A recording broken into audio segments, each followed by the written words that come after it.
Hello and welcome to पढ़ रहे IIT jam. आप सभी का एक बार फिर से स्वागत किया जाता है।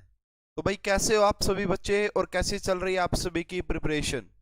तो आज हम हमारा नया टॉपिक स्टार्ट करने जा रहे हैं फिजिकल केमिस्ट्री का, जिसका नाम है थ्योरी ऑफ गैसेस। तो पहले तो आज मुझे ये बताओ कि वीडियो अच्छे से चल पा रही है या नहीं चल पा रही, और आपको जो है वॉइस वगैरह सब कुछ क्लियर है या नहीं है। क्योंकि भाई थोड़े से इश्यू आए हुए हैं, क्लासेस में लगातार थोड़ी सी प्रॉब्लम आई हुई है, लेकिन आप मुझे कमेंट करके बता सकते हैं कि सभी सही सब चल रहा है या नहीं चल रहा है। Hello Aditi, good afternoon, welcome, स्वागत है आपका। तो आपको वॉइस वगैरह क्लियर है तो बता दीजिए एक बार। हेलो दीपक कुमार, हेलो दीपक, गुड आफ्टरनून। चलिए, तो हम जो टॉपिक डिस्कस करेंगे फिजिकल केमिस्ट्री का वो है आपका theory of gases. Theory of gases की बात करेंगे, इसी को हम गैसियस स्टेट भी बोल देते हैं भाई, ठीक है ना। यस सर, क्लियर आ रही है ऑडियो एंड वीडियो? ओके, बहुत बढ़िया बहुत बढ़िया। तो देखिए, अगर मैं बात करूं आईआईटी जैम एग्जाम की तो 2 क्वेश्चन आते हैं, है ना। नंबर ऑफ क्वेश्चन जो आपसे पूछे जाते हैं वो 2 क्वेश्चन होते हैं। वो हो सकता है कि वो 3 मार्क्स के हो सकता है कि वो 4 मार्क्स के हों। इतना सा थ्योरी ऑफ गैसेस आपसे पूछा जाता है।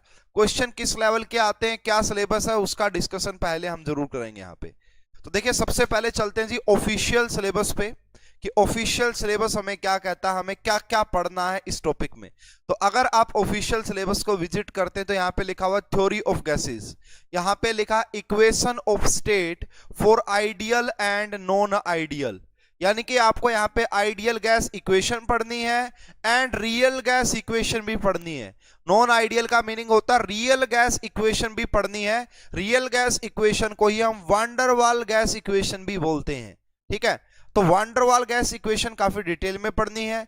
आइडियल गैस पढ़ने के लिए गैस के लॉ भी पढ़ लेने हैं, ग्राफ्स भी पढ़ लेने हैं। अच्छा, कुछ टॉपिक्स यहाँ पे लिखे हुए नहीं जो आपको पढ़ने, वो जरूर, वो बेसिक है। एक होता है जी आपका ग्राम्स लॉ ऑफ डिफ्यूजन, ठीक है। ग्राम्स लॉ ऑफ डिफ्यूजन या फिर इफ्यूजन इसे बोलते हैं, ये भी आपको पढ़ना है। इससे रिलेटेड भी क्वेश्चन पूछा जा सकता है। और दूसरा जो टॉपिक यहाँ पे आपको पढ़ना है वो है आपका Dalton's law of partial pressure. यहां से क्वेश्चन बिल्कुल ना के बराबर आए हैं, लेकिन क्वेश्चन आते हैं स्टूडेंट। तो मैं इस तरीके से ही पढ़ाऊंगा कि बेसिक टू एडवांस सब कुछ, ठीक है। तो सबसे पहले आइडियल, पहले है ना हम आइडियल का ही पोर्शन कवर करेंगे। आइडियल के पोर्शन में हम गैस के law, Boyle's law, Charles law, है ना, एवोगैड्रो लॉ, है ना, तो ये लॉ डिस्कस करेंगे। उसके बाद आइडियल गैस इक्वेशन में, है ना, वो देखेंगे भाई आर के क्या क्या वैल्यूज होती हैं, किस किस यूनिट में कैसे कैसी वैल्यूज होती हैं, वो सब, ठीक है ना, ये रहा। उसके बाद हम आ जाएंगे वांडरवाल गैस इक्वेशन। भाई बहुत क्वेश्चन आए हैं वांडरवाल गैस इक्वेशन या फिर रियल गैस इक्वेशन से, बहुत सारे क्वेश्चन आए, मैंने प्रीवियस ईयर भी लिए हैं। उसके बाद है जी काइनेटिक थ्योरी ऑफ गैसेस। ये मतलब पोस्टुलेट्स इतने इंपॉर्टेंट नहीं है, यहां पे आपको डिफरेंट टाइप्स ऑफ स्पीड पढ़नी है student. Very very important, very very important speed. कौन कौन सी स्पीड पढ़ेंगे, यहां पे आपको जो स्पीड पढ़नी होती है वो VRMS, वी एवरेज वेलोसिटी, ये आपको एवरेज पढ़ लेनी है। MPS पढ़ लेनी है, यानी कि स्पीड, स्पीड इंपॉर्टेंट है, स्पीड से क्वेश्चन आता है। उसके बाद Maxwell distribution law, yes this is also very much important. ये भी भाई स्पीड से ही रिलेट करके क्वेश्चन बनते हैं, इसको मैं काफी डिटेल में एक्सप्लेन करूंगा। उसके बाद है इक्विपार्टीशन ना ऑफ एनर्जी, यहां से भी क्वेश्चन आते हैं। लेकिन सबसे जो इंपॉर्टेंट टॉपिक है वो 2, एक रियल गैस इक्वेशन एंड दूसरा ये आपका काइनेटिक थ्योरी, यानी कि मैक्सवेल वाला मिला लो, ठीक है। ज्यादा जो क्वेश्चन आते हैं वो इसी पोर्शन से आते हैं, लास्ट वाले पोर्शन से, ठीक है। तो अभी चलो मैं आपको दिखाता हूं कि प्रीवियस ईयर क्वेश्चन कैसे कैसे आपसे पूछे गए हैं, थोड़ा सा आइडिया लगेगा। सबसे पहले चलते हैं जी जैम 2021, ये 2 मार्क्स का क्वेश्चन आपसे पूछा था। The volume correction factor for non ideal gas, this question is related to real gas equation. तो ये क्वेश्चन आपका रियल गैस इक्वेशन से रिलेट करता है, ठीक है जी, 2 मार्क्स का। उसके बाद जैम 2021 का ही ये 1 मार्क्स का क्वेश्चन था। ये बोला गया था आपसे, root mean square speed of hydrogen at particular temperature is this, root mean square of nitrogen gas at this temperature कितना होगा। यानी कि ये स्पीड से रिलेटेड क्वेश्चन आपसे पूछा था, है ना, स्पीड, ठीक है, यानी कि ये भी सेकंड पोर्शन ही है। थर्ड जो क्वेश्चन है यहाँ पे, अरे भाई एक क्वेश्चन कहाँ गया फिर, एक क्वेश्चन और था यार यहाँ पे जो पूछा गया था ना, वो नेक्स्ट ईयर में है। ठीक है, तो ये दो क्वेश्चन पूछे गए थे जैम 2021 में, गैसियस स्टेट से या थ्योरी ऑफ गैसेस से। उसके बाद चलते हैं जी 2020 में बात करोगे तो वही बॉयल्स टेम्परेचर है ना, ये आपका टीसी को ये आपका बेसिकली वही है ना, कंप्रेशन फैक्टर, कंप्रेसिबिलिटी फैक्टर से बोलते हैं। ये भी हम बाद में ही पढ़ते हैं, सेकंड टाइप का पोर्शन ये रहता है, तो ये भी सेकंड से है क्वेश्चन आपका, है ना। उसके बाद देखो Maxwell distribution of speed, Maxwell distribution law का क्वेश्चन है जैम 2020 में, तो ये भी 2 मार्क्स का पूछा था, ये भी 2 मार्क्स का, तो 4 मार्क्स का पूछा था 2020 में। उसके बाद देखो आपको बताना ratio of mean square velocity of molecular oxygen and molecular hydrogen, यानी कि आरएमएस का क्वेश्चन है। नेक्स्ट क्वेश्चन देखो, ये वांडरवाल गैस इक्वेशन में जो कांस्टेंट होते हैं ना ए और बी, उनकी क्या वैल्यू होगी, वो क्वेश्चन है, यानी कि ये भी एमएसक्यू टाइप का क्वेश्चन होता है।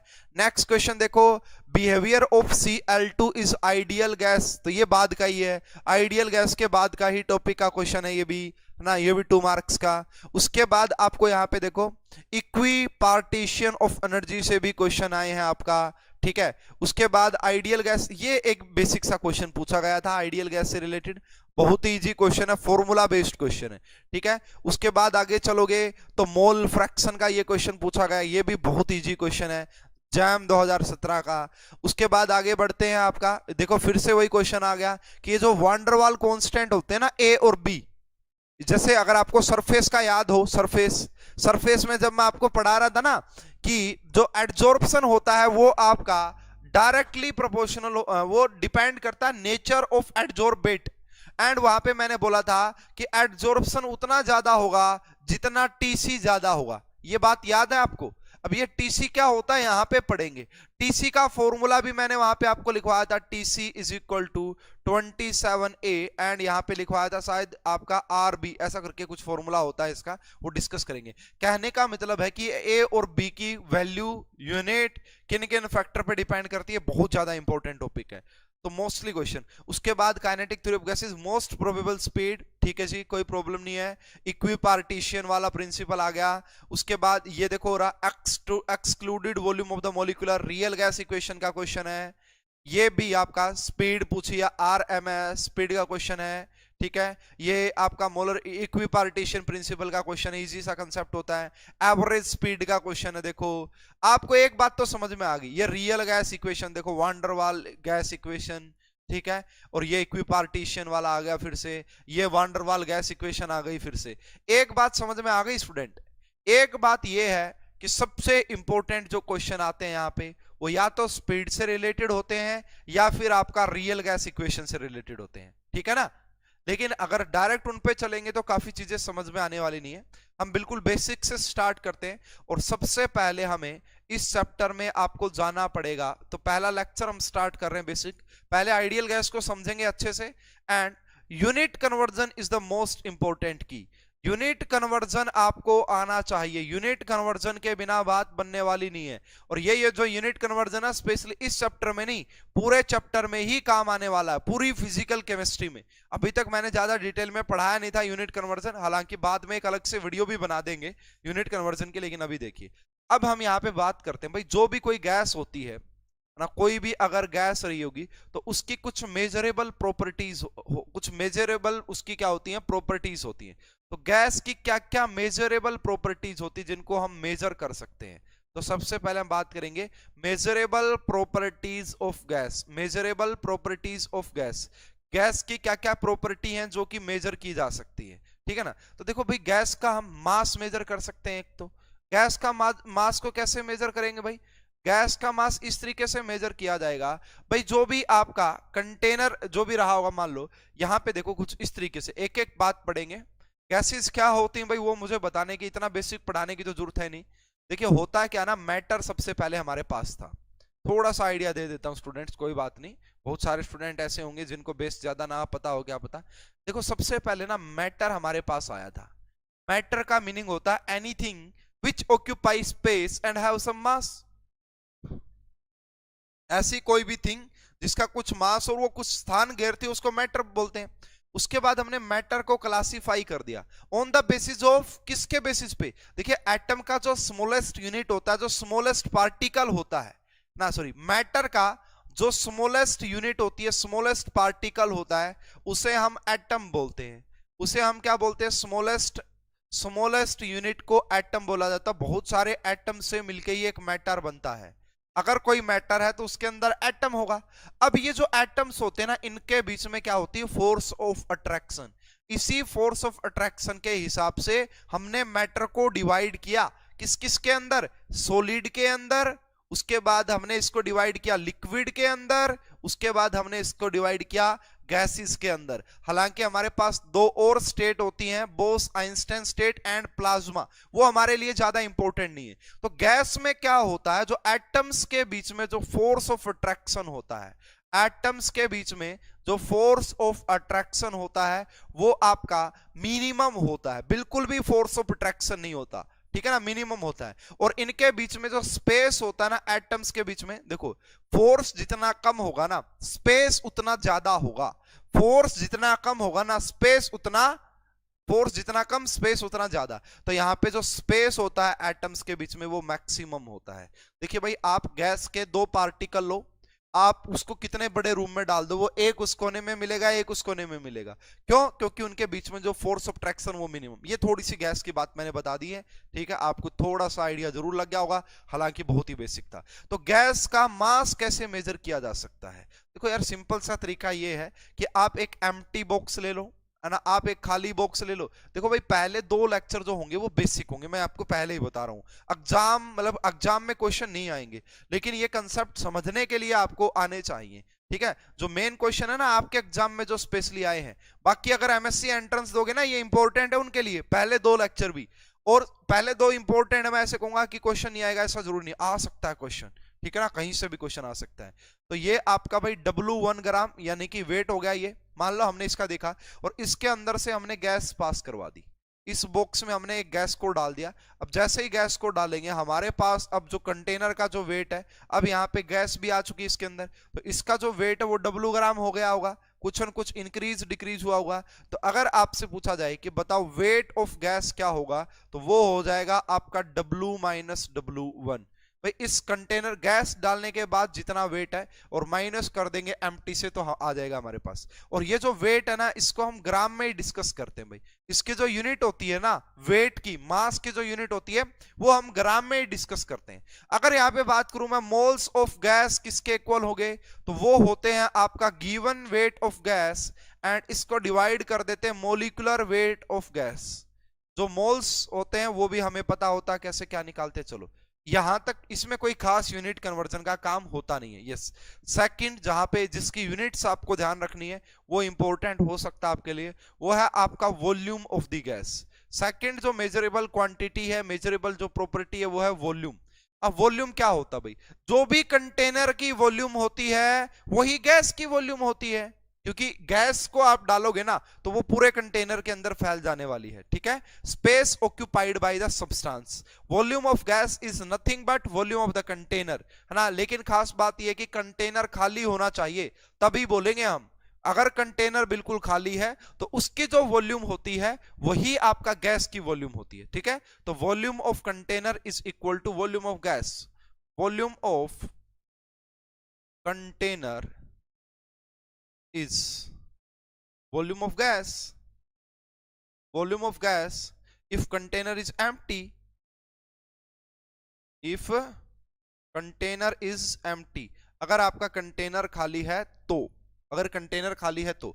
अब देखो यहाँ पे कुछ यूनिट कन्वर्जन है स्टूडेंट्स, इनको ध्यान रखिएगा भाई। आपका जो 1 मीटर क्यूब होता है, 1 मीटर क्यूब जो होता है वो आपका 10 की पावर 3 डेसीमीटर क्यूब के इक्वल होता है, वो 10 की पावर 3 डेसीमीटर क्यूब के इक्वल होता है। और आपका यहां से एक चीज और लिख सकते हैं, जो आपका डेसीमीटर क्यूब होता है वो आपका 1 लीटर के इक्वल भी होता है, वो आपका 1 लीटर के इक्वल भी होता है। तो यहां से एक कंक्लूजन हम ये निकाल सकते हैं आपका, कि जो आपका 1 डेसीमीटर क्यूब है वो आपका 1 लीटर के इक्वल होता है। 1 डेसीमीटर क्यूब जो है वो आपका 1 लीटर के इक्वल होता है, ठीक है ना। यहां से ये कंक्लूजन निकाल सकते हैं। और अगर आप बात करोगे 1 मीटर क्यूब है यार, ये इसको डेसीमीटर क्यूब में यहाँ पे ये, इसको हम लिख सकते हैं 10⁶ ml के इक्वल।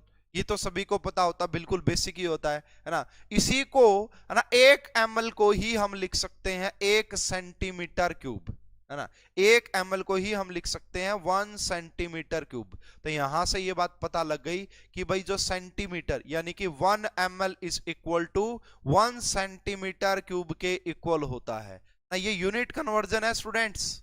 यहां से क्वेश्चन पूछे जा सकते हैं, पहले ही बता रहा हूं मैं, यूनिट कन्वर्जन की बात चल रही है। और वहीं पे अगर बात की जाए तो इसको हम लिख सकते हैं 10⁹ मिलीमीटर का क्यूब, मिलीमीटर का क्यूब। ठीक है, तो यहां से दो बड़े इंपॉर्टेंट जो पॉइंट है जो आपको याद रखने वो ये कि 1 डेसीमीटर क्यूब 1 लीटर के इक्वल होता है एंड आपका 1 ml 1 सेंटीमीटर क्यूब के इक्वल होता है। ये तो आपको ध्यान रखना ही रखना है। बाकी यहां से ये भी देख सकते हो कि 1 मीटर क्यूब जो है वो 1000 डेसीमीटर क्यूब के इक्वल होता है। तो ये यूनिट कन्वर्जन आ गया आपका वॉल्यूम का। ठीक है ना, ये आपका यूनिट कन्वर्जन आ जाता है वॉल्यूम का। उसके बाद हम बात करते हैं सेकंड, थर्ड जो हम बात करते हैं जो मेजरेबल क्वांटिटी होगी गैस के लिए, वो होगा टेम्परेचर। वो क्या होगा भाई? टेम्परेचर। टेम्परेचर क्या होता है? Temperature is the degree of hotness and coolness. Hotness और कूलनेस की जो डिग्री होती है उसी को टेम्परेचर बोलते हैं। तो टेम्परेचर को बेसिकली 3 हम स्केल में बांटते हैं, फ़ारेनहाइट में, डिग्री सेल्सियस में एंड केल्विन में। डिग्री सेल्सियस एंड केल्विन में, इन तीन के अंदर ही आपको देखने को मिलेगा। और इन तीनों का इंटर कन्वर्जन ये होता है कि C-0 यानी कि डिग्री सेल्सियस -0 एंड डिवाइड कर देंगे 100 से, इक्वल हो जाता है आपका 2 केल्विन -273 एंड इसको डिवाइड कर देते हैं 100 से, एंड F-32 इसको डिवाइड कर देते हैं 180 से। तो ये आपका जो है ना, इनके बीच में आप इंटर कन्वर्जन कर सकते हैं, इनके बीच में। लेकिन ये सभी को पता होगा भाई, मान लो अगर आपके पास एग्जांपल के तौर पे 0 डिग्री सेल्सियस है, 0 डिग्री सेल्सियस का मीनिंग होता है कि 273 केल्विन, 273.15 होता है वैसे तो, है ना 15, लेकिन 273 भी लिख सकते हो, है ना। तो यानी कि 0 डिग्री सेल्सियस इतने केल्विन के इक्वल होता है, सीधी सी बात ये है बस यहां से। ठीक है ना, ये लिख सकते हैं। तो इनको आप एक दूसरे में कन्वर्ट करके लिख सकते हैं। अगर मान लो भाई एक दो और, जैसे 27 डिग्री सेल्सियस है तो इसे हम इसमें 273 ऐड कर देंगे तो ये 300 केल्विन में कन्वर्ट हो जाएगा। ज्यादातर जो आएंगे ना आपका, अगर आपको 100 डिग्री सेल्सियस है तो ये आपका बन जाएगा 373 केल्विन के आसपास। तो टेम्परेचर का भी कोई खास यहाँ पे, है ना, या तो आपको वॉल्यूम में थोड़ा सा कंफ्यूज करता है एग्जामिनर, या फिर आपको कंफ्यूज करेगा fourth property, this is pressure. Pressure, pressure से, प्रेशर की भी बहुत सारी यूनिट होती हैं और इनको भी समझना बहुत जरूरी है। प्रेशर क्या होता है भाई? प्रेशर का मीनिंग है force acting per unit area. Force acting, pressure का मीनिंग होता है force per unit area. Force and इसी को हम नीचे लिख देते हैं फोर्स पर यूनिट एरिया, इसी को प्रेशर बोलते हैं। अब इसकी यूनिट भी हमें यहाँ पे देखनी, इसकी यूनिट देखो। इसकी अगर आप बात करोगे MKS जो यूनिट होती है वो होती है आपका न्यूटन पर मीटर का स्क्वायर, और इसी को हम पास्कल भी बोलते हैं स्टूडेंट। इसी को हम पास्कल, PA पास्कल से भी डिनोट किया जाता है। ठीक है, दूसरी आपके पास जो है ना CGS यूनिट जो होती है, मैं अभी बताऊंगा कि आपको कौन सी ध्यान रखनी है, कैसे ध्यान रखनी है वो सब। वो होती है आपका डायने एंड सेंटीमीटर का स्क्वायर। ठीक है, अब यहाँ पे ये है जी, इन दोनों के बीच में क्या रिलेशन होता है? तो जो 1 न्यूटन ना, 1 न्यूटन पर मीटर स्क्वायर जो होता है वो आपका इक्वल होता है 10 डाइन सेंटीमीटर पर सेंटीमीटर स्क्वायर के इक्वल। एक तो ये है, यानी कि 1 पास्कल इसके इक्वल होता है। ठीक है, तो pressure of a commonly use in this chapter, जो इस चैप्टर में जो प्रेशर की यूनिट यूज होगी ना इस चैप्टर में, वो होगी एटमॉस्फेरिक, ATM लिखा मिलेगा, ATM, है ना, ATM। तो चलो जी देख लेते हैं कि कौन किसके इक्वल होता है, कैसे कैसे चीजें यहाँ पे आती हैं। तो सबसे पहले देखो यहाँ से यूनिट कन्वर्जन है, ये अभी तक बिल्कुल बेसिक यूनिट कन्वर्जन का आइडिया होना बड़ा जरूरी है। एक ATM जो होता है ना वो आपका 76 सेंटीमीटर ऑफ HG होता है, 76 ऑफ HG होता है, 76 ईयर एक ATM। इसी को हम लिख सकते हैं 760 mm ऑफ HG। ये आपको ज्यादा देखने को मिलेगी भाई, ये जो लिखा हुआ ना mm of HG, this is the unit of pressure ये प्रेशर की यूनिट होती है स्टूडेंट, इस चीज को नोट जरूर कीजिएगा। तो एक एटीएम जो वो 76 सेंटीमीटर ऑफ एचजीबी होता है, 760 ऑफ एचजीबी होता है, और इसी को हम ऑफ एचजी को 760, इसको हम टोर से भी रिप्रेजेंट करते हैं, 760 टोर, है ना। इसी को हम जो है आपका पास्कल में भी कन्वर्ट करके लिख सकते हैं, वो होता 1.325 325 इंटू में 10 की पावर 5 इंटू में 10 की पावर 5, तो ये होता है आपका न्यूटन पर मीटर स्क्वायर, न्यूटन पर मीटर स्क्वायर। इसी को, ये तो हमने देखो इसको पास्कल भी बोल सकते हैं। अगर आपको किलो पास्कल की बात की जाए, किलो पास्कल, तो किलो पास्कल में कन्वर्ट करने के लिए 1000 इसका डिवाइड करना पड़ेगा इसको, तो वो आएगा 101.235, 101.2325 आएगा, तो ये किलो पास्कल हो जाएगा। अगर आप बार की बात करोगे कि एक एटीएम कितने बार के इक्वल होता है, तो वो होता है आपका 1.1325 बार के इक्वल होता है ना। ये है जी। तो ये आपको सारी प्रेशर की यूनिट्स ध्यान रखनी है, प्रेशर की यूनिट यहाँ पे आपसे पूछी जा सकती है, तो इसको मैं कहूंगा कि ये थोड़ा सा इंपॉर्टेंट, स्पेशली ज्यादा तो दिखेगी वो आपको ऑफ एचजी देखने को मिल सकती है स्टूडेंट। बार, भाई बार और एटीएम में क्या रिलेशन होता है, पास्कल एंड एटीएम में क्या रिलेशन होता है, इनका थोड़ा सा जरूर ध्यान रखिएगा, इनका थोड़ा सा जरूर ध्यान रखिएगा भाई। आज काफी कम स्टूडेंट्स आए हैं भाई लाइव क्लास में, पता नहीं क्या रीजन है, कहां पे हैं भाई स्टूडेंट सारे, और काफी भाई बढ़िया से डिस्कस करना है। नेक्स्ट जो हमारी टर्म है भाई जिसको हमें पढ़ना है यहाँ पे, वो है डेंसिटी ना। आपने देखा होगा अभी जो क्वेश्चन आए थे ना, वहां पे डेंसिटी का भी यूज किया गया है, डेंसिटी से रिलेटेड भी क्वेश्चन आए हैं।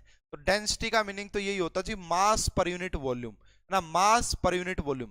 अब यहाँ पे भी हम दो टाइप की डेंसिटी की बात करते हैं, एक एब्सोल्यूट डेंसिटी होती है, ठीक है ना, एक हम एब्सोल्यूट डेंसिटी की बात करते हैं, एब्सोल्यूट डेंसिटी, और वो जो होती है आपका वो इक्वल होती है, एब्सोल्यूट डेंसिटी जो डी होती है वो आपका इक्वल होती है पीएम बाई में आरटी। ये कहां से आ गया जी, ये जो चीजें आई हैं ना, ये सारी की सारी आपकी आई हैं कहां से, ये सारी की सारी कहां से आई है, आइडियल गैस इक्वेशन से।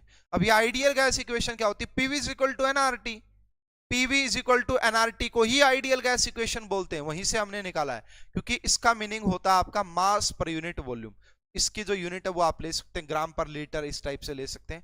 एक हमारे पास है ना वेपर डेंसिटी होती है स्टूडेंट, एक हमारे पास वेपर डेंसिटी होती है जिसका जो फार्मूला होता है वो होता है वेपर डेंसिटी वीडी, वो होती है मोलिकुलर मास बाई 2। ये मैंने आपको पढ़ाई थी केमिकल इक्विलिब्रियम में, अगर आपको याद हो ना, वेपर डेंसिटी के बारे में थोड़ा सा एक्सप्लेनेशन मैंने आपका केमिकल इक्विलिब्रियम में दी थी। और ये जो वेपर डेंसिटी होती है ना, ये यूनिटलेस होती है भाई, ये बात भी ध्यान रखना कि vapour density is unitless quantity, इसकी कोई भी यूनिट नहीं होती है, ठीक है।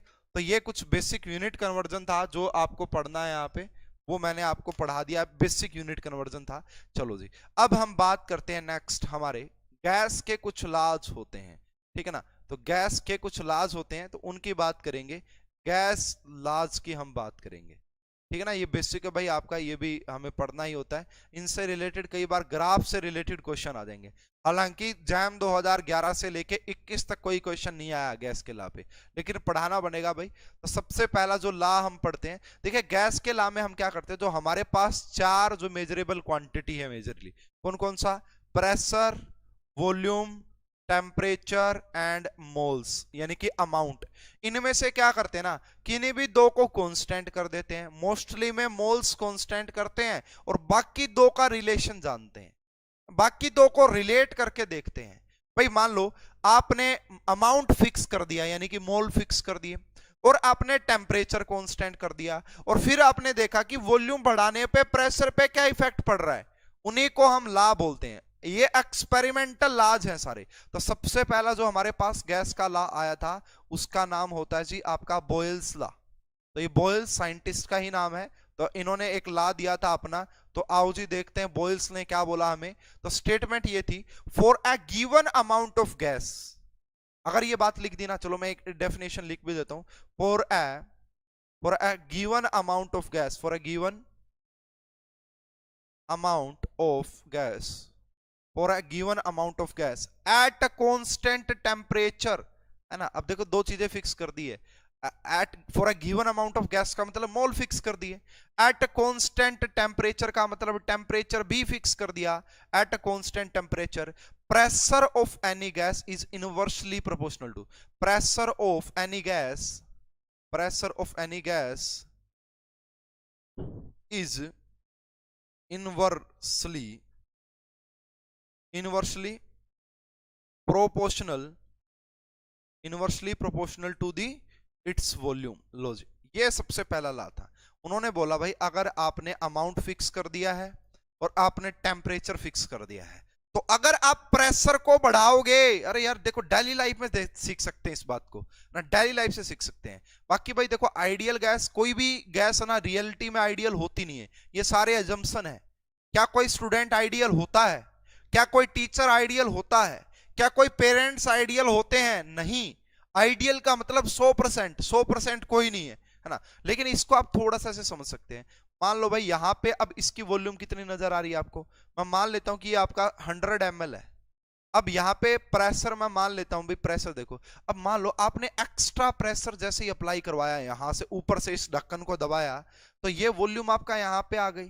तो जितना ज्यादा प्रेशर आपने लगाया होगा उतनी वॉल्यूम कम हो गई। तो यही बात तो बता रहा बॉयल्स का लॉ कि प्रेशर ज्यादा करोगे तो वॉल्यूम कम हो जाएगी, अगर वॉल्यूम ज्यादा होगी तो प्रेशर कम हो जाएगा। यस बिल्कुल। तो इसको अगर मैथमेटिकल लिखना हो तो कुछ ऐसे लिखा जाता है कि P is inversely proportional to 1/V, 1/V। यहां पे ये बात जरूर ध्यान रखनी है स्टूडेंट कि आपका जो टेम्परेचर है वो भी कांस्टेंट होता है, और जहां पे टेम्परेचर कांस्टेंट और जो ग्राफ आप बनाओगे आइसोथर्मल बोला जाता है उन्हें, ठीक है। एंड एन जो है यानी कि मोल्स जो है, अमाउंट जो है वो भी आपका यहाँ पे कांस्टेंट होता है, ठीक है ना स्टूडेंट। अब यहां से देखो हम ये लिख सकते हैं कि PV इज इक्वल टू के एक कांस्टेंट हो गया, इस V को भी मैंने यहाँ पे लिया, अब ये डायरेक्टली प्रोपोर्शनल है, इस V को मैं यहाँ ले गया तो PV इज इक्वल टू के। अगर हमारे पास मान लो दो अलग अलग प्रेशर हो तो दो अलग अलग वॉल्यूम आएंगे उनके ऊपर, तो यहां से हम ये लिख सकते हैं कि P1V1 is equal to P2V2, है ना। ये भी ध्यान रखना भाई,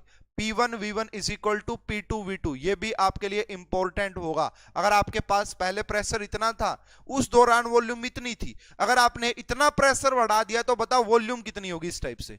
अब ये जो K क्या है, क्योंकि K का ग्राफ में बड़ा अहम रोल रहने वाला है भाई, इसलिए K के बारे में जानना बड़ा इंपॉर्टेंट है हमारे लिए। तो K is proportionality constant, proportionality constant, ठीक है, constant at it depends upon, है ना, इट डिपेंड्स अपॉन टेम्परेचर। ये किसके ऊपर डिपेंड करता है भाई? टेम्परेचर के ऊपर डिपेंड करता है ये के, ठीक है। And it's directly proportional to temperature, and it's directly proportional to temperature. तो ये टेम्परेचर के डायरेक्टली प्रोपोर्शनल होता है, it's directly proportional to temperature. कौन? ये के, है ना। अब ये क्यों मैं ऐसा कह रहा हूं, क्वेश्चन आएंगे ना, अभी ग्राफ समझाऊंगा तो वहां पे बहुत अच्छे अच्छे क्वेश्चन बनेंगे। एक दो इजी सा न्यूमेरिकल इसके ऊपर, बस एक दो इजी सा आइडिया देना बड़ा जरूरी है। तो पहला क्वेश्चन ये है, pressure of a gas contain in a cylinder of volume 10 litre. भाई जब आपका वॉल्यूम 10 लीटर है ना, इन्होंने देखो लैंग्वेज आप लिख लेना अपने हिसाब से, मैं बोल के बता देता हूं कि pressure of a gas contain in a cylinder of volume 10 litre. भाई 10 लीटर का कोई सिलेंडर है, उसके अंदर जो प्रेशर है वो 2 atm है, उसके अंदर जो प्रेशर है वो आपका 2 atm है। If pressure is increase by 50%, देखो इसको लिखता हूं मैं बिल्कुल, if pressure is increase by 50%। भाई अगर आपने स्टेटमेंट ध्यान से नहीं पढ़ी ना, क्वेश्चन वही गलत हो जाता है। If pressure is increase by 50%, तो भाई प्रेशर को 50% से इंक्रीज कर दिया गया है, तो व्हाट इज द वॉल्यूम। अब वॉल्यूम क्या होगी? प्रेस, एक बात तो यार ये खुद देखो, आप थोड़ा सा कॉमन सेंस भी लगाओगे ना, अगर आपने प्रेशर बढ़ाया है तो वॉल्यूम कम हुई होगी, आंसर 10 से कम आएगा, बस ये बात ध्यान रख लेना। अगर 10 से ज्यादा आंसर आ जाए समझ लेना कि क्वेश्चन गलत है।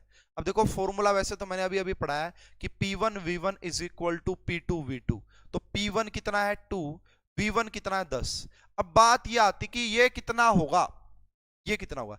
अब इन्होंने ये कहा है कि जो पहले था ना प्रेशर, उससे 50% इंक्रीज हो गया है, तो पहले 2 था, अब 50% 2 का 50% 1 होता है, यानी कि अब प्रेशर 3 हो चुका है और वॉल्यूम V2 आपको निकालनी है, तो 20/3 आएगा। और 20/3 का मीनिंग हो जाएगा समथिंग, जो भी आप निकालना चाहो निकाल लेना। तो आंसर कितना आ जाएगा 20/3, एंड 20/3 इज लेस देन, ये कम होता है आपका 6 पॉइंट समथिंग आएगा, है ना, 6 पे ही जाएगा ना, तो 6 पॉइंट समथिंग, ये इससे कम है। इसका मतलब बिल्कुल ठीक है हमारा क्वेश्चन तो, है ना, इसका मतलब बिल्कुल ठीक है हमारा क्वेश्चन तो।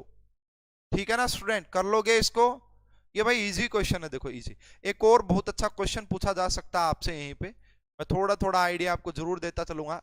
अच्छा क्वेश्चन है ये, क्वेश्चन देखिएगा। वॉल्यूम ऑफ गैस बलून ना, अच्छे क्वेश्चन, मतलब देखो भाई जैम में इतने अच्छे क्वेश्चन नहीं पूछे जाते हैं इस पार्ट से स्पेशली, जो पहले वाला पार्ट है। लेकिन जो जेई एडवांस होता है, जेई मेन होता है, वहां पे अच्छे क्वेश्चन यहां से पूछे, या एमएससी एंट्रेंस के अंदर अच्छे क्वेश्चन आ जाते हैं यहां से। तो यही है, एक क्वेश्चन और लिख लीजिए यहाँ पे। वॉल्यूम ऑफ गैस बलून, एक बलून है भाई, वो हमने गैस से भरा हुआ है। Volume of a gas balloon at 2 atm pressure, at 2 atm pressure, at 2 atm pressure is 10 litre. भाई 2 atm प्रेशर है तो वहां पे वॉल्यूम आपका 10 लीटर है। Gas start leaking, yes this is important, gas starts leaking. अब गैस है ना उस बलून से निकलना स्टार्ट हो गई है, leaking from the balloon, from the balloon. अब बलून से गैस ने बाहर निकलना स्टार्ट कर दिया है, and volume reduced to 5 litre, and volume reduced to 5 litre. अब वॉल्यूम आपका 5 लीटर हो गई, तो what is the final pressure, what is the final pressure, what is the final pressure. अब देखना, इसको देखना, ये अच्छा क्वेश्चन क्यों है। सबसे पहला ऑप्शन जो बना के देगा ना एग्जामिनर, वो देगा 4 ग्राम, क्यों मैं बता दूंगा। उसके बाद देगा 6 ग्राम, उसके बाद देगा 8 ग्राम, एंड जो सी ऑप्शन है, और डी ऑप्शन जो देगा ना वो लिखेगा none of these, none of these. और इस क्वेश्चन का जो करेक्ट आंसर आएगा ना, जो बच्चे 4 ग्राम निकाल के बैठे हैं ना, सॉरी 4 ग्राम तो वैसे ही नहीं आ सकता, 4 एटीएम है ना, 4 एटीएम, यार ये थोड़ा सा करेक्ट कर लीजिएगा, क्योंकि प्रेशर है ना तो ग्राम में कैसे होगा, एटीएम में होगा। तो देखो जो बच्चे भी इसका आंसर 4 एटीएम निकालेंगे ना, उनका गलत है। रीजन देख लेना क्या है। अब भाई आप यहां पे जो है ना, Boyle's law is not applicable, answer यहां पे सीधा सा इतना लिखना कि Boyle's law BL is not applicable, is not applicable. कोई बता सकता है क्यों हुआ ऐसा? यहाँ पे रीजन है गैस लीक होगी भाई। अगर गैस लीक होगी तो अमाउंट चेंज हो गया, अगर अमाउंट चेंज हो गया तब आपका बॉयल्स लॉ वहां पे एप्लीकेबल नहीं होगा, तब वहां पे बॉयल्स लॉ एप्लीकेबल नहीं होगा। P1 V1 is equal to P2 V2 जब ही लगाते हैं जब टेम्परेचर एंड अमाउंट फिक्स हो। अब यहाँ पे अमाउंट, गैस लीक होने का मतलब है अमाउंट चेंज हो गया, अमाउंट चेंज हो गया, फिर हम बॉयल्स लॉ की बात नहीं करेंगे। तो ये आप थोड़ा सा ध्यान रख लेना, इस टाइप का क्वेश्चन बड़ा अच्छा क्वेश्चन बनेगा। मोस्टली बच्चों ने 4 एटीएम निकालेंगे अपनी कैलकुलेशन करके, लेकिन करेक्ट आंसर जो है वो डी आएगा, नन ऑफ दीज, हम निकाल ही नहीं सकते हैं।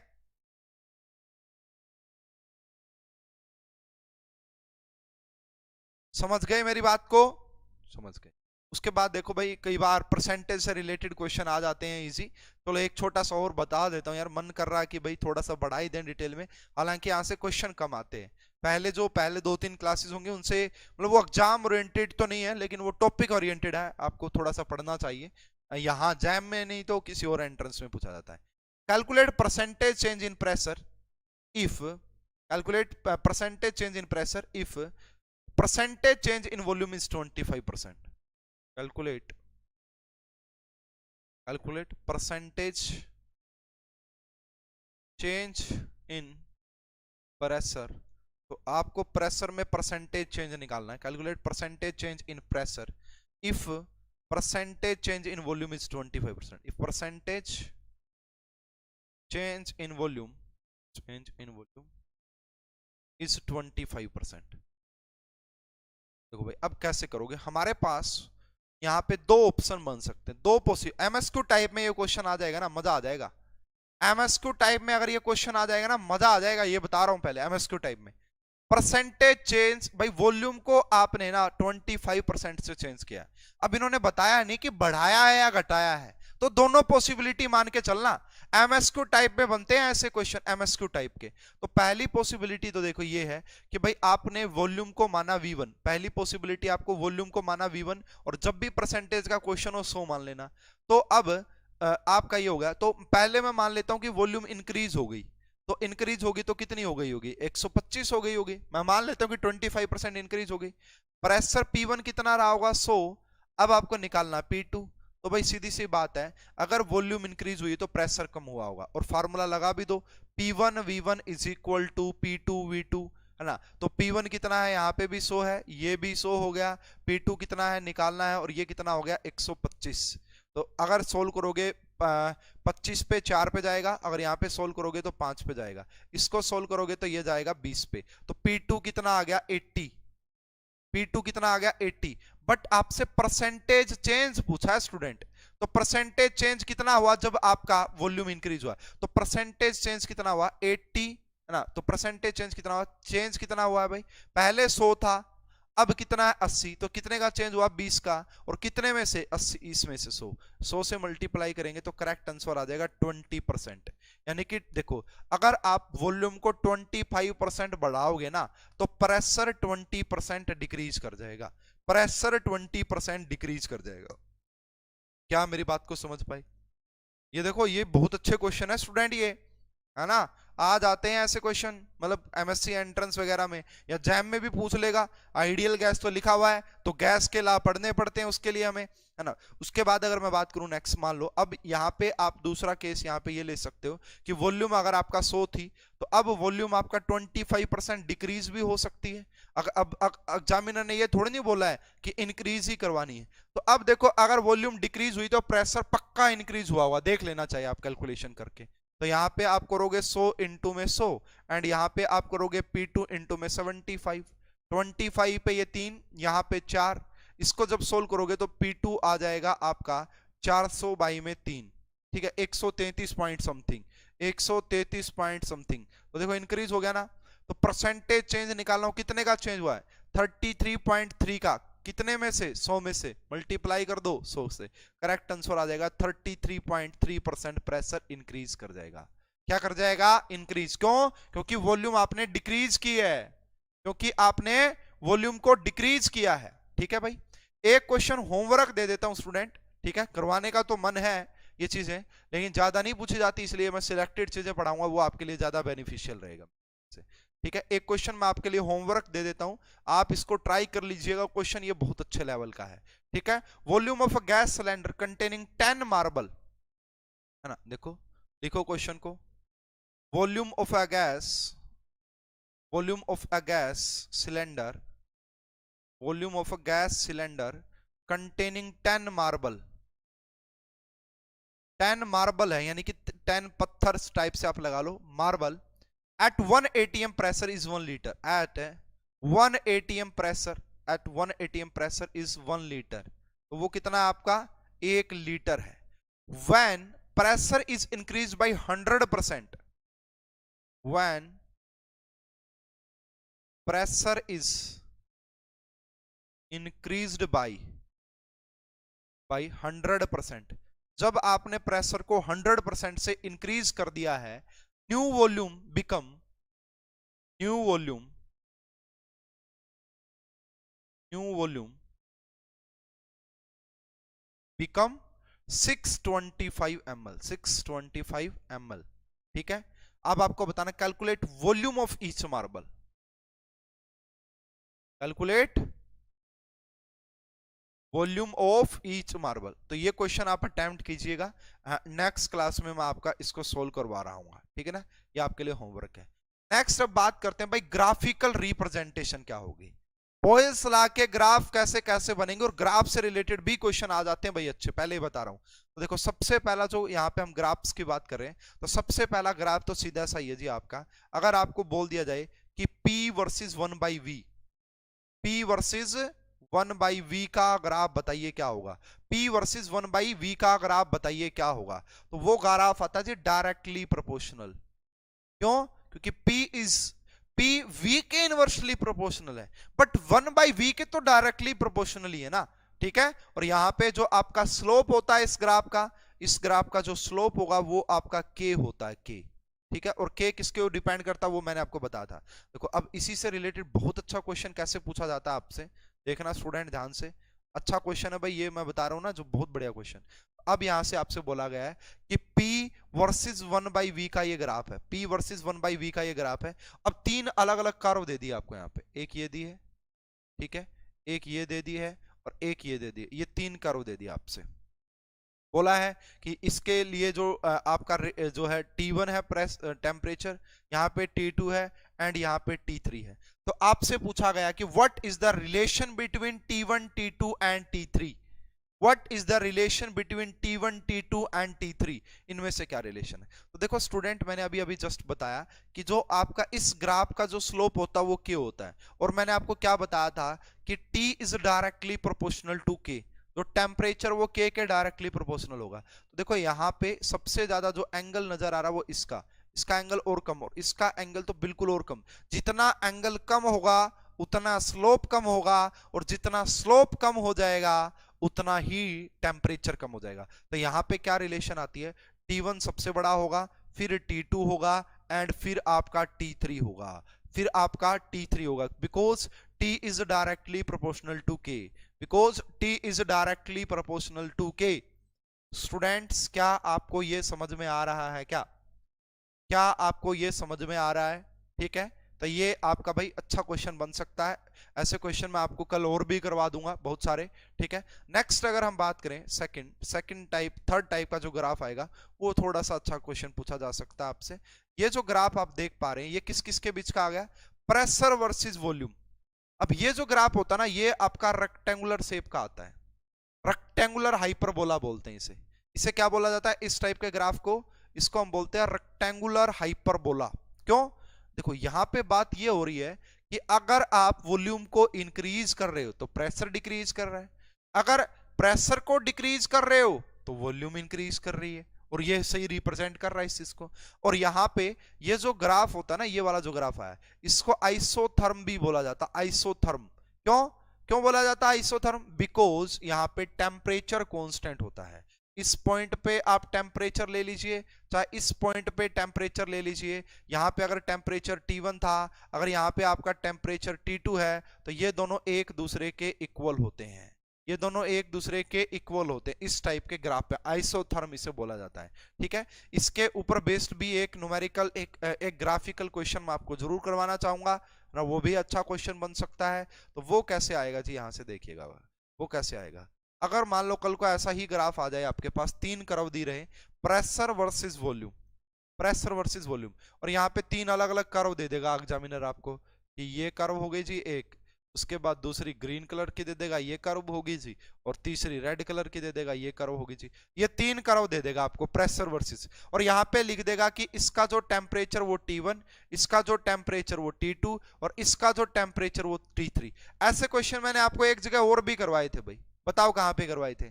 ऐसे क्वेश्चन मैंने आपको सरफेस केमिस्ट्री में करवाए थे, याद है ना सबको, भूल तो नहीं गए? ठीक है, तो अब बताओ जी यहाँ पे क्या कहानी आएगी, बताओ T1 T2 T3 में क्या रिलेशन होगा। तो स्टूडेंट ऐसे केस में क्या करो, एक परपेंडिकुलर एक्सिस ड्रॉ कर लो पैरेलल टू वाई एक्सिस, ठीक है। अब हमें यहाँ पे ये देखा कि यहाँ पे आपका जो वॉल्यूम, यहाँ पे जो प्रेशर वो सबसे कम है, एंड यहाँ पे आपने देखा प्रेशर ज्यादा हो गया, और यहाँ पे आपने देखा कि प्रेशर और भी ज्यादा हो गया, है ना। मतलब आपने वॉल्यूम को फिक्स कर रखा यहाँ पे, ये आपका ये एक वॉल्यूम फिक्स कर दी और प्रेशर लगातार इंक्रीज कर रहा है।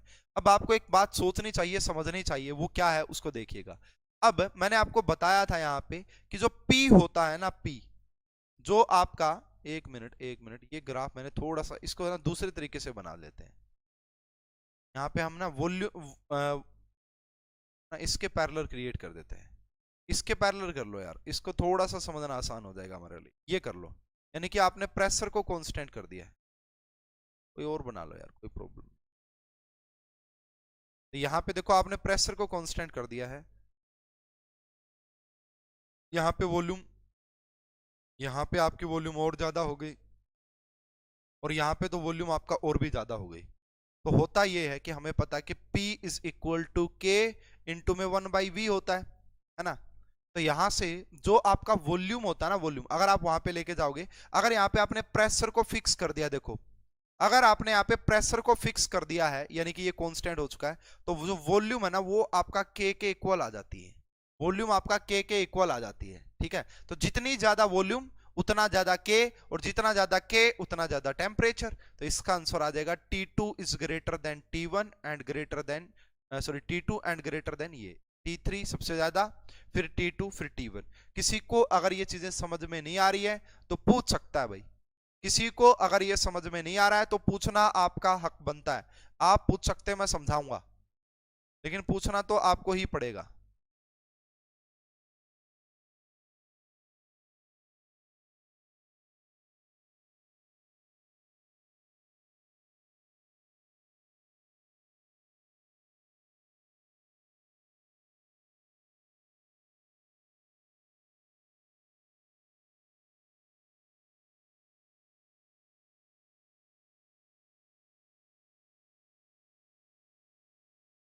ठीक है, चलिए भाई, बहुत बढ़िया, ये भी अच्छे ग्राफ थे।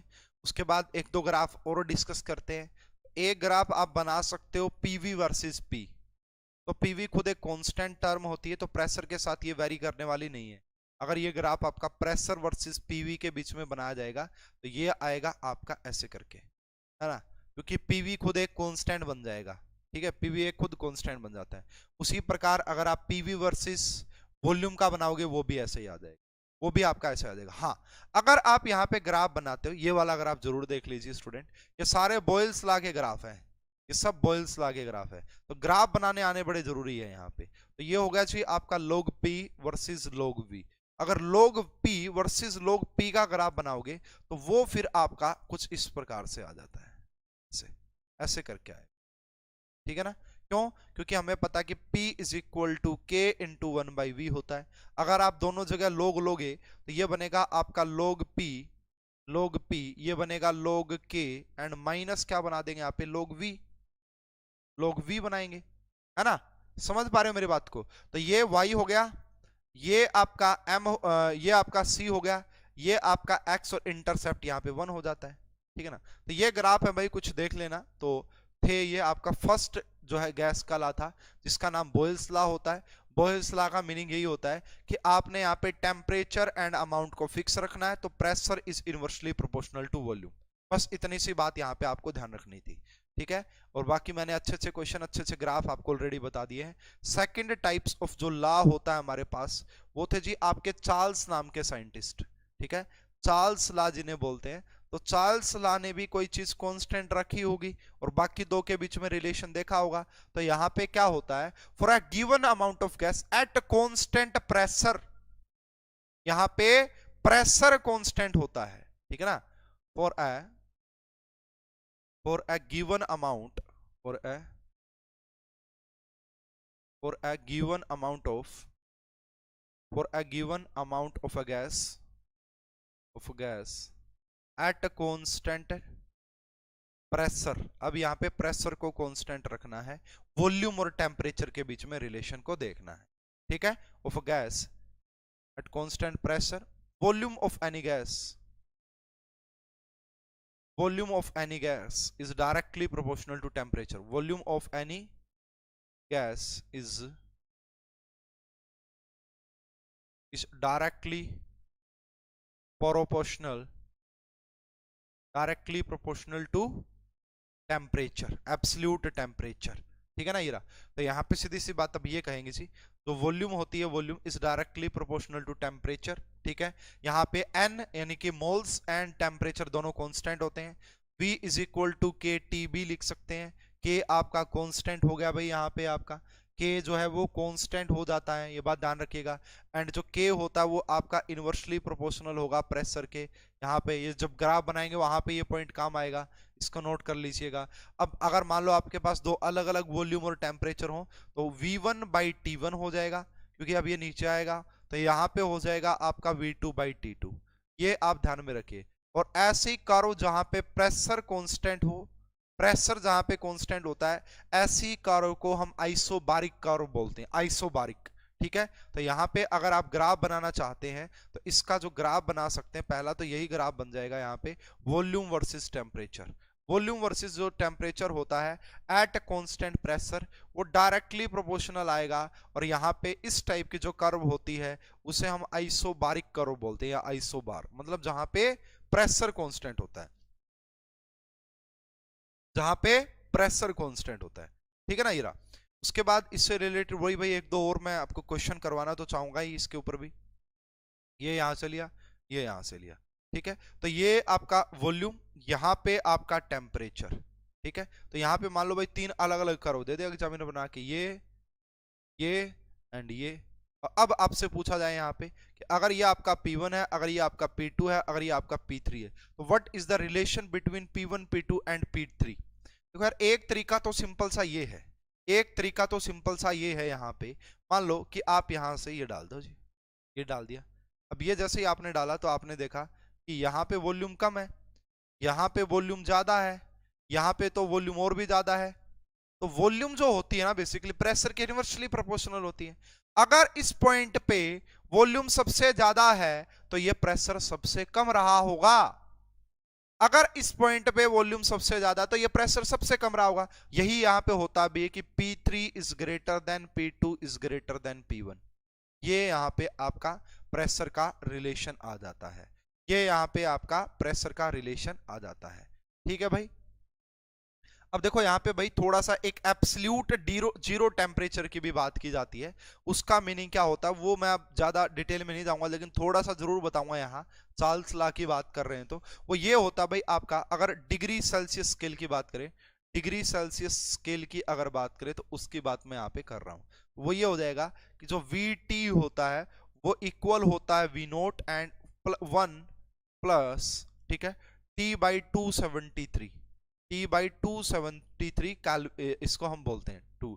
तो यहाँ पे V नोट का जो मतलब होता है वो है volume of gas at 0 degree Celsius, V0 लगा लो चाहे आप। इसका मीनिंग होता है यहाँ पे volume of gas at 0 degree Celsius, 0 degree Celsius. VT का मतलब होता है volume of gas at T degree Celsius, कोई भी टेम्परेचर।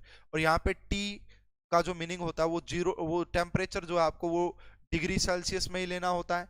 एंड 1/273 जो होता है वो आपका टेम्परेचर कोफिशिएंट ऑफ वॉल्यूम बोलते हैं उसे, टेम्परेचर कोफिशिएंट ऑफ गैस, या जो भी आप बोलना चाहिए बोल सकते हैं 1/2। तो ये देखो at what temperature VT is equal to 0 भाई। ऐसा कौन सा टेम्परेचर है जब गैस की वॉल्यूम 0 हो जाती है, ऐसा कौन सा टेम्परेचर है जब गैस की वॉल्यूम बिल्कुल 0 हो जाती है। मान लो भाई कोई गैस है, उसको आप क्या कर रहे हैं, वो गैस की फॉर्म में है, उसको जब आप ठंडा करते हैं ना, लिक्विफिकेशन ऑफ गैस हम पढ़ेंगे आगे जाके, जैसे जैसे आप ठंडा करते हो वैसे वैसे उसकी वॉल्यूम कम हो जाती है। क्या कोई ऐसा टेम्परेचर पॉसिबल है क्या जब गैस की वॉल्यूम 0 ही हो जाए? यस, बिल्कुल पॉसिबल है। और उसी को एब्सोल्यूट जीरो टेम्परेचर बोला जाता है, उसी को एब्सोल्यूट जीरो टेम्परेचर बोलते हैं। यहां पे मैं लिखवा रहा हूं, उसको समझा रहा हूं, आपको समझने की कोशिश कीजिएगा। तो यहाँ पे आपसे क्वेश्चन ये पूछा गया है, eight what temperature, at what temperature VT is equal to 0, VT is equal to 0, यानी कि आपका वॉल्यूम है जो T डिग्री कौन किस, वो जो होता ना वो होता जी आपका -273 degree Celsius, -273 degree Celsius temperature, minus, है ना, या इसी को 0 केल्विन भी बोल देते हैं, इसी को 0 केल्विन भी बोल देते हैं। इस टेम्परेचर के ऊपर गैस की जो वॉल्यूम है वो 0 हो जाती है, और इसी को हम क्या बोलते हैं, इसी को हम एब्सोल्यूट जीरो टेम्परेचर बोलते हैं, इसी को हम एब्सोल्यूट जीरो टेम्परेचर बोलते हैं। ठीक है, temperature at which volume of gas become 0, and ये सबसे लोएस्ट पॉसिबल टेम्परेचर है, ये सबसे लोवेस्ट पॉसिबल टेम्परेचर है भाई, ये थोड़ा सा ध्यान रखिएगा। चलो एक छोटा सा न्यूमेरिकल और इसके ऊपर, फिर हम नेक्स्ट लॉ की तरफ बढ़ते हैं। At what will be percentage increase if temperature in temperature, sorry, तो आपसे बोला कि परसेंटेज इंक्रीज इन टेम्परेचर बताओ भाई। परसेंटेज इंक्रीज इन टेम्परेचर आपको बताना है अगर वॉल्यूम आपका इंक्रीज की गई हो 20% से। Volume is increased by 20%। अब देखो यार, अगर आपने वॉल्यूम को इंक्रीज किया ना तो टेम्परेचर भी इंक्रीज करेगा, क्योंकि दोनों डायरेक्टली प्रोपोर्शनल है। फॉर्मूला लगा दो बस सीधा सा, V1/T1 is equal to V2/T2। अब वॉल्यूम कितनी थी पहले 100, अब 120 कर दी है बस। अब टेम्परेचर कितना था 100 ही था। अब आपने वॉल्यूम कितनी कर दी है 120। अब आप पूछ रहे हो कि टेम्परेचर कितना होगा, तो टेम्परेचर भी 120 हो जाएगा। तो कितने परसेंट का इंक्रीज हुआ? अगर पहले आपका 100 था तो अब 20 का इंक्रीज होगा। इसका मीनिंग ये है कि 20% आपका जो है वॉल्यूम इंक्रीज, 20% आपका प्रेशर इंक्रीज हो जाएगा अगर आप वॉल्यूम को इस तरीके से इंक्रीज करेंगे तो। ठीक है स्टूडेंट, जल्दी से बताओ मुझे, क्या ये आपको समझ में आया है? क्या ये आपको समझ में आया है? चलो एक और न्यूमेरिकल, फिर नेक्स्ट ला जो है वो नेक्स्ट क्लास में ही पढ़ते हैं। चलो पढ़ ही लेते हैं नेक्स्ट, ठीक है ना? तो नेक्स्ट भी हम पढ़ ही लेते हैं, पढ़ें या फिर नेक्स्ट क्लास में पढ़ेंगे? मेरे हिसाब से नेक्स्ट क्लास में पढ़ना चाहिए हमें, ठीक है ना? तो भाई वो जो है वो हम नेक्स्ट क्लास में ही पढ़ते हैं। जब तक एक और न्यूमेरिकल मैं आपको करवा देता हूं इसी के ऊपर, थोड़ा सा दूसरे पैटर्न का।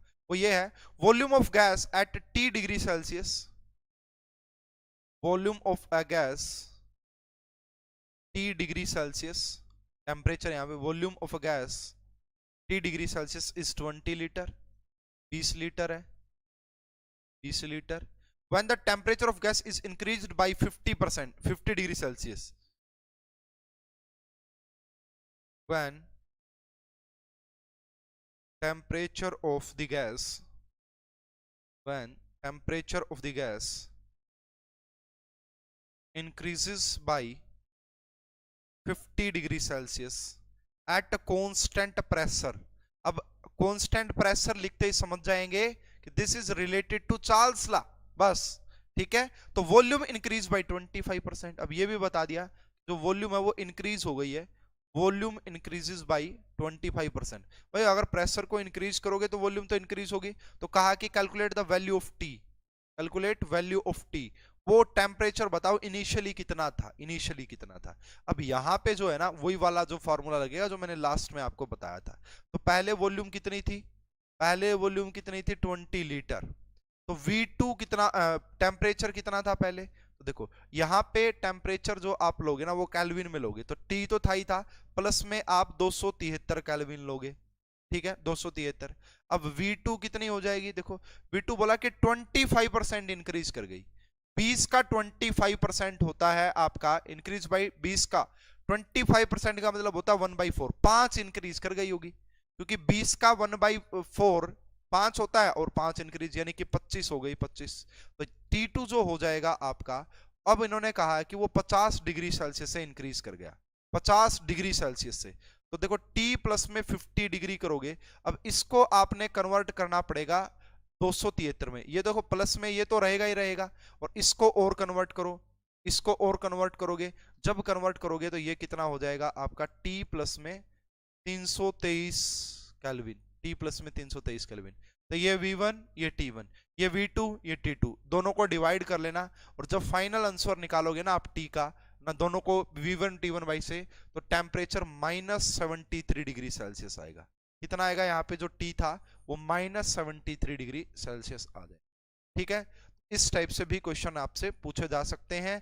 ये बेसिक है भाई, नेक्स्ट क्लास में फिर से हम बेसिक चीजें ही पढ़ेंगे, है ना। आइडियल को समझ लेना है, क्योंकि आइडियल लिखा हुआ है। आइडियल का मीनिंग यही है, इन लॉज को मिला के ही आइडियल गैस इक्वेशन बनाएंगे। इन सभी लॉ को मिला के, बॉयल्स लॉ को, है ना, चार्ल्स लॉ को, है ना, एवोगैड्रो लॉ को, इन सबको मिलके ही हम हमारी आइडियल गैस इक्वेशन बनाते हैं, ठीक है। तो नेक्स्ट क्लास में आइडियल गैस इक्वेशन कैसे बनी वो, एंड आर की वैल्यू बड़ी इंपॉर्टेंट है, हर चैप्टर में यूज करते हैं। आर बेसिकली यहीं से डिस्कशन किया आर का हमने, ठीक है। तो थोड़ी सी देर के बाद मुलाकात होगी, गैसीय स्टेट पार्ट 2, ये आपका जो आइडियल वाला है कंप्लीट करेंगे, है ना, और फिर हम चलेंगे हमारा रियल गैस के ऊपर, ठीक है। और रियल गैस से तो बहुत सारे क्वेश्चन आए हैं, आइडियल को समझना बहुत ज्यादा जरूरी है। इस वीडियो में अभी के लिए इतना ही, मिलते हैं थोड़ी सी देर के बाद। आइडिया आपको लग ही गया होगा कि कैसे कैसे क्वेश्चन आपसे पूछे जाते हैं, ठीक है। तो मिलते हैं थोड़ी सी देर के बाद, जब तक आप अपनी अच्छी से रिवीजन कर लीजिए, जो होमवर्क दिया वो कर लीजिए, वो हम नेक्स्ट